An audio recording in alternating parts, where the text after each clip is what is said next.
Assis. Je vous en prie, mettez-vous à l'aise, il y a des bières au frais. Non merci, on a déjà pris l'apéro. Gloire à l'empereur Dieu. Nous sommes rassemblés dans ce segment de la galaxie qui n'a pas été trop ravagé par les Xénos et autres manifestations démoniaques. Pour célébrer ensemble, dans la joie, la 10 437e année d'existence de l'Imperium. 10 437 années d'existence consécutives depuis que l'humanité s'est découverte elle-même en l'an 30 000 par notre illustre empereur. Gloire à son auguste personne. Gloire à son auguste personne, en effet, car de son infinie générosité, l'empereur nous a offert la paix et des armes de destruction massive pour la protéger de nos ennemis innombrables. Car croire que les vils ennemis de l'empereur respectent sa paix, c'est aussi inutile que de peindre un schtroumpf en bleu. Cette même paix que, tous les jours, des milliards de vaillants bidasses de l'empereur défendent au péril de leur vie. Alors pour cette quiétude dont il nous a généreusement fait don, louons notre empereur. Gloire à son auguste personne. Et pour s'aider dans la tâche pacificatrice qui s'est allouée, notre valeureux empereur a créé 20 primarques. Et ils étaient supérieurs aux humains en force et en intelligence. Et grâce aux connaissances en génétique de l'empereur, les primarques ont pu transmettre à leur tour leur surhumanité aux meilleurs guerriers d'entre nous, et prirent le nom de Space Marines. Et ils fondèrent l'Adeptus Astartes, l'élite des troupes de l'empereur, et rejoignirent les rangs innombrables des vaillants soldats de l'empereur qui sillonnent l'immense galaxie de l'empereur pour répandre sa bonne parole et la juste colère de l'empereur sur ceux qui ont péché devant la face de l'empereur. Et la paix de l'empereur se généralisa dans tout l'univers grâce aux puissants arguments dont l'empereur avait fait don aux hommes. Car, comme chacun sait, quiconque se mange un missile anti-char impérial fait confiance à son anus. Mais ces primarques n'étaient pas incorruptibles. Et les sournois dieux du chaos ont insufflé la noirceur dans leur cœur et dans leurs âmes. Et l'un d'eux a fini par se persuader qu'il avait des poils de cul dorés. Et il s'est retourné contre son illustre créateur en entraînant la moitié de ses frères avec lui. Et les primarques ont commencé à se pacifier et à se faire mutuellement des fessiers comme des magasins à missiles impériaux.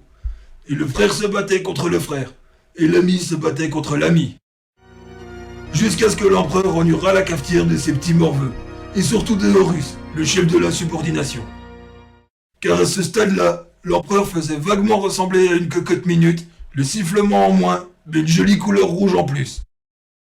Et en vérité, je vous le dis, immense fut le courroux du miséricordieux, qui décida d'aller moucher ce petit empaffé.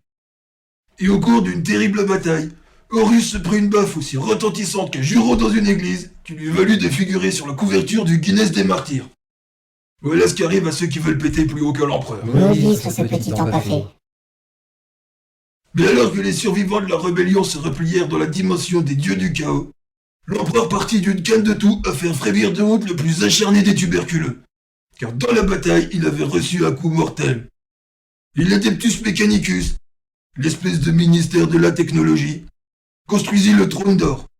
Le Trône d'Or, c'est la machine merveilleuse grâce à laquelle, aujourd'hui, l'empereur vit depuis 10 437 années. Gloire à son auguste personne et à ses 10 437 années de règne. Et depuis ce jour, la très sainte Inquisition fait la chasse aux écarts de comportement.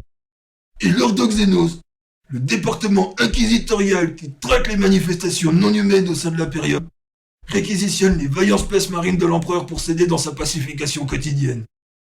Et tous ensemble, ils forment la Death Watch, le bras armé de l'Ordoxénos. Et il veille sur tous les citoyens de l'empereur, même ceux qui ignorent son existence.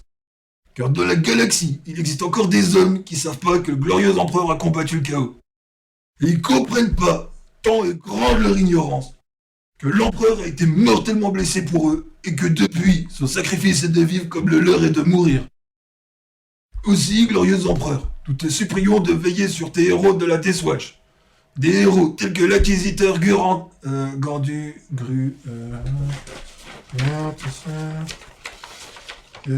héros tels que l'inquisiteur Gurandil Zervin Ensander, que nous appellerons Machin pour des raisons pratiques évidentes, tels que l'inquisiteur Machin et son escouade des plus vaillants Space Marines, Betor, du chapitre des Ultramarines, Vulfgar, du chapitre des Space Wolves, Yamael, du chapitre des Dark Angels, et Viconius, du chapitre des Blood Angels. Eux cinq, ils ont protégé ce segment de la galaxie depuis lequel nous sommes en mesure de te rendre grâce aujourd'hui. Et ils ont, par leur foi, leur dévouement et leur vaillance, montrer qu'ils étaient dignes de ta gloire. Et ils ont constaté que la corruption Xénos s'est infiltrée partout dans ton empire, et démontré que l'innocence ne prouve rien et que l'hérésie ne doit être accueillie que par la haine. Et que nul, quel que soit son rang et sa puissance, n'est à l'abri des modèles à knockouter un gigantosaure que tu abats sur tes vils ennemis de ta paix au moyen de ta toute-puissante Deathwatch. Mais avant de côté le récit de ces héros, nous allons rendre grâce à notre empereur, en ce jour béni qui marque sa 10 437e année d'existence de l'Imperium, en lisant la prière de circonstance de les saintes écritures porteuses de son message d'amour et de paix. Ouvrez l'Inexterminatus Extremis, page 1492. Gloire à notre empereur éternel, toi qui es notre guide, notre lumière et notre bouclier. Loué sois-tu pour ton Adeptus Mechanicus qui nous fait profiter de tes merveilleuses avancées technologiques, telles le véhicule antigravitationnel, l'arme à plasma ou la cafetière à bière. Nous te remercions d'avoir autorisé le clonage de tes valeureux primarques pour que nous puissions en faire des armes. Vois tes fidèles réunis en ce jour à l'occasion de ton anniversaire, et donne à tes enfants la force de continuer à accomplir notre devoir de citoyen. Comme ta très sainte Inquisition accomplit le sien, tous les jours, en accordant, dans ton infinie clémence, la miséricorde du bûcher à des milliers d'hérétiques.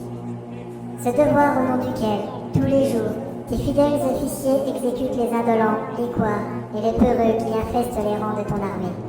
Au nom duquel tes malheureux soldats qui, tous les jours, portent ta bonne parole et vont monter des magasins à missiles impériaux dans toute la galaxie. Devoir pour lequel tes arbitrateurs, gardiens de tes lois immuables, surveillent les rébellions des proscrits. Et tous les jours, nous traquons l'hérétique et l'extraterrestre, l'adorateur du chaos et le mutant. Tous les putains de jours. Car nous savons que mieux vaut mourir pour l'empereur que vivre pour soi-même. Et que l'idée même de l'humanité pliant le genou devant les Xénos, ce serait le petit marchand de PQ qui invente l'imprimerie. Et si certains s'interrogent sur notre droit à exterminer 10 milliards d'individus, ceux qui sont touchés par ta lumière réalisent que nous ne pouvons les laisser vivre. Gloire à l'empereur Dieu.